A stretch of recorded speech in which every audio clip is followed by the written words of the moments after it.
Hello, I'm Sarah and I'm the Word Boutique, and I thought, spurred on by somebody else that I saw on Facebook recently, I would let you know roughly what I do every day just so that you can get some kind of insight into what a copywriter does.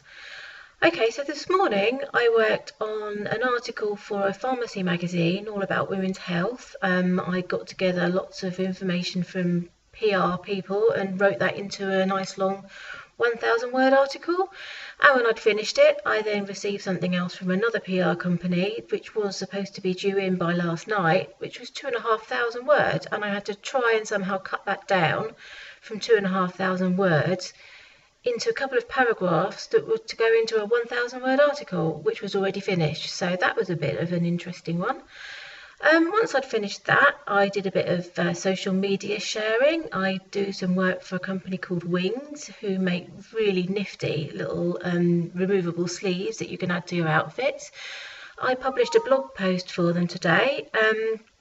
So I shared that. I shared that on Facebook, I shared that on LinkedIn, I also shared it on Google. I basically did the rounds with it just to make sure that everyone could see that.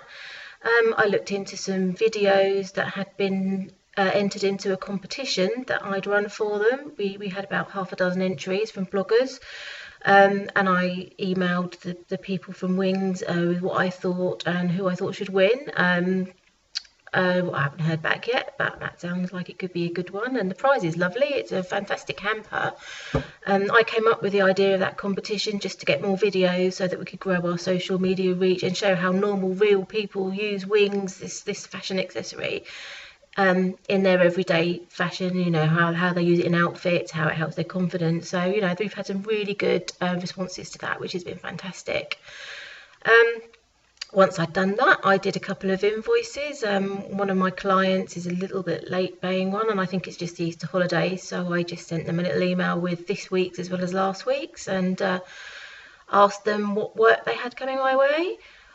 Once I'd done that, I tidied up my accounts just to make sure that everything had come in that was supposed to have come in and that I wasn't missing anything. I don't think I've actually had any lunch yet. That's terrible, isn't it? After I'd finished that, I realised that I was a day late because of the Easter holidays in getting my own Beauty Addict email out, which is my beauty-related email that goes out to people with little updates from the beauty industry and some blog things and a little bit of marketing information, that kind of thing. So I wrote that after having a look on Twitter and finding something that I thought would make a really good story and realising that it was an actual April Fool. But then looking into it a bit further, I realised there was a story there, so that's an idea for another blog post later on. Did a little bit of sharing of that, got that out there to a few people, made sure that I mentioned the people who did the April Fool in the social media post where I promoted that. I also put that on the blog, and I've also got something else to write up about that a bit later. Once I'd finished that, I remembered that I'd had an email through from a care home that I was doing a case study on for another publication, and I had to write that up into the case study. So I did a bit of research into them on Care Home UK and also looked at their care quality commission, scores just to find out a bit more about them. And then I got the information from Facebook that I already had and the information from the case study that was sent through to me, and I edited the whole lot all together to about 600 or 700 words. Finished that for now. I shall go back to that on Monday just to make sure I haven't missed anything and that it sounds as good as I thought it did. Then I emailed the editor of the magazine that I sent the article through to this morning with a list of the contacts that I'd got, the people who'd replied, the people who had come back wrong because I'd been given the wrong email address, so that they can update their records. And now I'm going to make a cup of tea. Thank you.